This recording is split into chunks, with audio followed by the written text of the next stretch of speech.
सनातन विरोध की सियासत तो आपने देख ली और किस तरीके से शिक्षा बिहार में बदहाल हो रही है, लेकिन सनातन विरोध की सियासत बिहार से लेकर दक्षिण तक हो रही है। डीएमके कर रही है। पहले हिंदू धर्म पर हमला हुआ और अब हिंदी भाषा पर हमला शुरू हो गया है। तमिलनाडु के मुख्यमंत्री एमके स्टालिन के बेटे और तमिलनाडु सरकार में मंत्री उदयनिधि ने एक बार फिर एक बयान देकर देश में नफरत फैलाने की साजिश रची। उदयनिधि ने लिखा है, हिंदी भारत को जोड़ने वाली भाषा नहीं है, ये भारतीय भाषाओं को सशक्त नहीं बनाती है। हिंदी तो सिर्फ 4-5 राज्यों में बोली जाने वाली भाषा है। गृह मंत्री अमित शाह दूसरी भाषाओं को क्षेत्रीय भाषा ना बोलें, देश पर हिंदी थोपने की साजिश ना करें। उदयनिधि ने लिखा कि वो गृह मंत्री के बयान की निंदा करते हैं। आपको याद होगा, उदयनिधि स्टालिन और उनकी पार्टी डीएमके के नेताओं ने इससे पहले हिंदू धर्म पर हमला बोला था। उदयनिधि ने सनातन धर्म की तुलना कोरोना, डेंगू और मलेरिया से की थी और अब उन्होंने हिंदी भाषा पर हमला बोला है।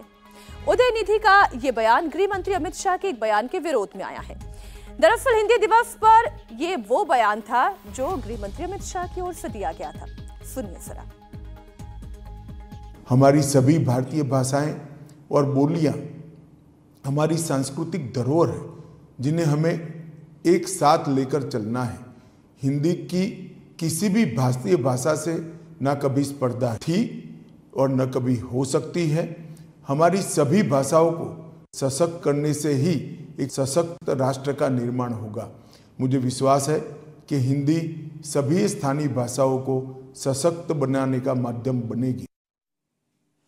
हिंदू और हिंदी का ये विरोध 2024 के लोकसभा चुनाव में इंडिया गठबंधन की टेंशन बढ़ा सकता है और मैं ऐसा क्यों कह रही हूं उसकी वजह भी समझाती हूं।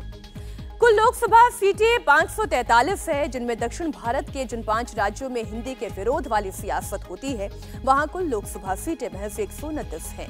यानी कि जिन राज्यों में हिंदी का विरोध सियासत नहीं होती है वहां लोकसभा की 414 सीटें हैं।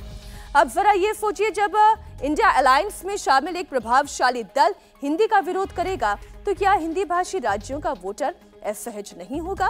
क्या वो नाराज नहीं होगा? और इंडिया अलायंस के वो तमाम क्षेत्रीय दल क्या वो असहज नहीं होंगे? इंडिया गठबंधन को कहां-कहां नुकसान हो सकता है ये भी आपको समझाती हूँ। भाषा के आधार पर अगर हम देखें तो देश में 3 तरह के राज्य हैं। एक कैटेगरी ऐसे राज्यों की है जिन्हें काउ बेल्ट कहा जाता है। इन राज्यों में यूपी, बिहार, मध्य प्रदेश, राजस्थान जैसे वो बड़े राज्य हैं जहां घर घर में हिंदी बोली जाती है।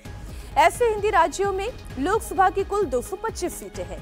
दूसरी कैटेगरी में वो साउथ इंडिया, दक्षिण भारत के राज्य हैं जहां पर हिंदी विरोध की सियासत होती है। ये राज्य हैं तमिलनाडु, कर्नाटक, आंध्र प्रदेश, तेलंगाना और केरल। इन 5 राज्यों में लोकसभा की 129 सीटें हैं।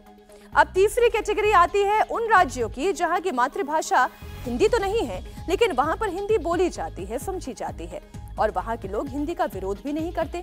ऐसे राज्य हैं बंगाल, गुजरात, महाराष्ट्र, पंजाब, ओडिशा और नॉर्थ ईस्ट के राज्य शामिल हैं।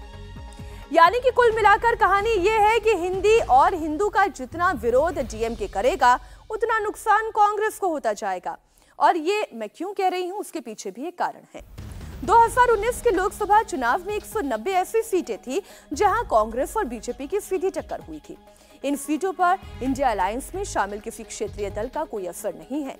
2014 के लोकसभा चुनाव में 185 ऐसी सीटें थी जहां पर कांग्रेस और बीजेपी की सीधी टक्कर थी। इन सीटों पर इंडिया अलायंस में शामिल किसी क्षेत्रीय दल का कोई असर नहीं है।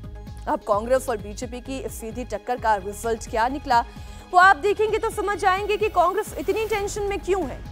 2019 में जिन 190 सीटों पर यह सीधी टक्कर हुई थी उनमें से 176 सीटें बीजेपी ने जीती और कांग्रेस को मिली केवल 14 सीटें।